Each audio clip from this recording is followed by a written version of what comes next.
बोलो सतगुरुदेव की जय हो। इस काल का इतना भयंकर जाल है, यदि परमात्मा की भक्ति और ये ज्ञान साथ ना हो तो जीव का कोई जो अस्तित्व नहीं कि वो ज्ञान के आधार पर टिक जाए।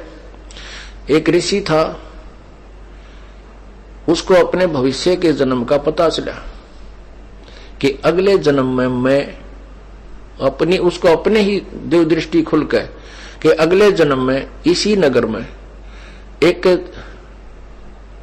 व्यक्ति के घर जो सूर है, सूरी है, उस सूरी के घर के पेट गर्भ से मेरा जन्म होगा और उस सूरी के माथे पर गांठ है अच्छी मोटी और उसके ही गर्भ से मेरी मृत्यु के बाद उसके गर्भ से जन्म होगा और मेरे सिर के ऊपर एक बहुत काला सा मोटा एक अलग से निशान होगा। तो उसने अपने बच्चों से कहा, बेटा मेरी मृत्यु होगी, मृत्यु के बाद मैं उस व्यक्ति के घर जो सूरी है ऐसे उसकी गांठ है और मैं उसके घर जन्म लूंगा। एक काम करिए तुम, उसने मोल लेकर उस बच्चे को मोल ले लेना और मुझे मार देना, उसको मार देना, मेरी मोक्ष हो जाएगा। वो सूअर का जो जीवन है मेरा खत्म हो जाएगा, बहुत बुरा होगा। तो वो कहने लगे, पिताजी जैसे आप कहोगे हम वैसा कर देंगे। उन्होंने बार बार कहा, बेटा देख के तुम लालच कर जाओ, यह मेरी अंतिम प्रार्थना अवश्य करना। वो बच्चे बोले, पिताजी आप निश्चिंत रहो, क्या आप हम इतना भी नहीं कर सकेंगे आपके लिए, उसके लिए 5-4 अन्य रुपये 2 रुपये का वो सूअर का बच्चा नहीं लेंगे, आप निश्चिंत हो जाओ। वो कुछ ऐसे हफ्ते 10 दिन पाछो बूढ़ा मर गया ऋषि जी, और वो ताक में रहे उस सूरी के बयाने की। वह महीने 2 महीने में 6 महीने हुआ, सूरी ने बच्चे दे दिए। वह जो गांठ थी शर्मन्यारी दिखे थी, उसके वही बच्चा हुआ जिसके सिर के ऊपर एक काला सा अच्छा निशान था। तो वो सूर का बच्चा फिर अपने उन बहन भाइयों के अंदर मस्ती, उसका ऊपर का नीचे का लोट मारा, उनके साथ खूब प्रेम से रह रहा है। अब वो बच्चे गए उस व्यक्ति से कहा, भाई ये बच्चा हमने मोल दे तू। उसने कर दिया, सौदा ले लिया।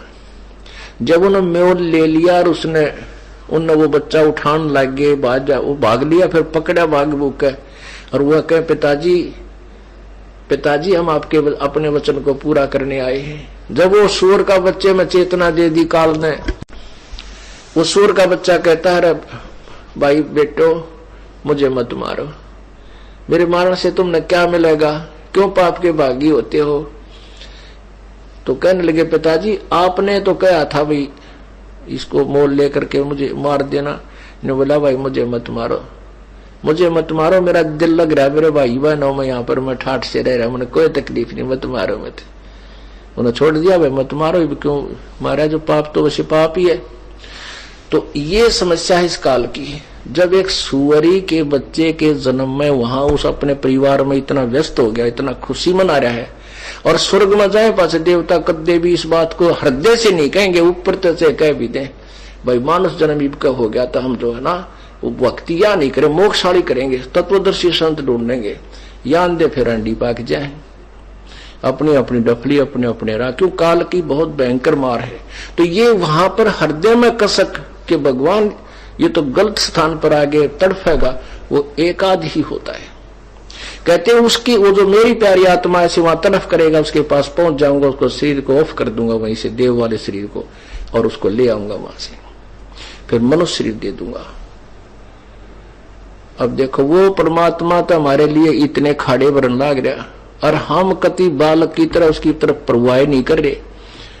तो पुण्यात्माओं ये बातें कहन सुन की नहीं, ये कर पाड़न की है। ये सुनकर आनंदित होने तक सीमित नहीं रखना, इनके ऊपर स्टेप बाय स्टेप अपने कदम रखने हैं। सब्सक्राइब कीजिए हमारे चैनल और प्रेस करें बेल आइकन और पाए हर वीडियो को देखने का मौका सबसे पहले।